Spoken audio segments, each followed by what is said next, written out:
there is two other options I want to show you in the print module, which is the picture package. Now the picture package it reminds me when you do like, your identity card and you need several copies of the same photo on a sheet of paper. And so you can add like different size, 2.25, 3.7, 5.7, 5.6. It's always going to be the same photo. You can change the photo if you want, but it's always going to be the same photo. And you can make the size like you want. I find it not really useful because, who wants to print 7 times the same photo except when you do like some kind of ID or something? That could be useful. And you can position this, and this is kind of cool. And you can hold on the Alt key to duplicate one section if you want, and the Command key to move the photo around the different package. So why not? But here's a better option, the custom package. Custom package, you can do whatever you want. And I use it all the time to make presentation. I'll show you. So for example, let's say I want to make a presentation about Italy. I can take this photo, I can put it here. This one, I can put it there. Let's see, I want to do something kind of cool. So I'm going to erase that. I just click and erase. Okay, and I want to make this one maybe a little bigger like this. Okay, and then this one I'm going to make like... I'm going to make it like super long, like this. It's kind of a patchwork, and this one I'm going to make it super short. I'm just messing around like this. And I like it because there is like a magnet effect.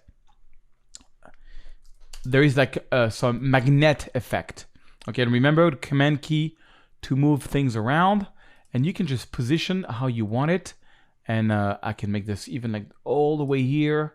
And of course you just have to position, but you get the idea. You can do that in Photoshop, but it would take a lot of time. It takes just a few seconds here to make some kind of patchwork like this, which I think is really cool. Okay, and then I can just print into a JPEG, and now I got an awesome little presentation of Venice, which I think is cool. I can position exactly where I want things to be looked at here, or here. Let's go more with the sunset here. This one, let's go more with the sunrise here. This one is good. This one is good. This one is good. Okay. Now, what options do we have? Adjust cell. So that's cell basis. I rather do it with with the mouse. Okay. Change page background. Now, what I want to show you is you can add an inner stroke. There is an inner stroke by default. You can add one, and you can or you can take it out completely, but add a photo border. You can do that, or let's see here on the inner stroke, I can change. Let's say I want to make it white, and and voila. Now imagine you had to do this in Photoshop. It would take quite a while because check this out. You can go all the way down here and print to file.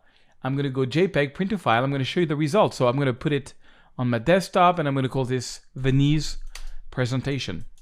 And that is probably what I use the most when it comes to Lightroom print module. I love doing this because you can do it in Photoshop, but believe me, it takes a lot more time because you have to put it. This is like all automatics. And the great thing is, if that's a presentation you kind of like, you can save it. You can even save it as a template. So I can go here and I can click template browser and save it. So I'm going to call this presentation. Okay. And I'm going to put it into a new folder called search template or whatever, You don't have to do that. That's just an option. And now I can go, for example, to Los Angeles. I can go to my print module. Let's go to Los Angeles print module.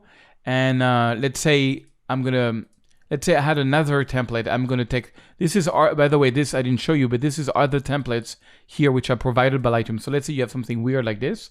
Okay, I can go to search template. I can take presentation, and I can drag and drop the photo that I want here. And it's kind of cool, and you can save as much as you want. I find this so handy to be able to create stuff like that so fast. And check it out. Here is Venice presentation. I'm on the Finder, and this is how it looks. It's kind of cool. It's a JPEG file. It's really high. It's 15 megs. It's like a really high resolution file. If you want to make it smaller because you want to send it by email, you have to change the JPEG quality. You can make the JPEG quality like 65.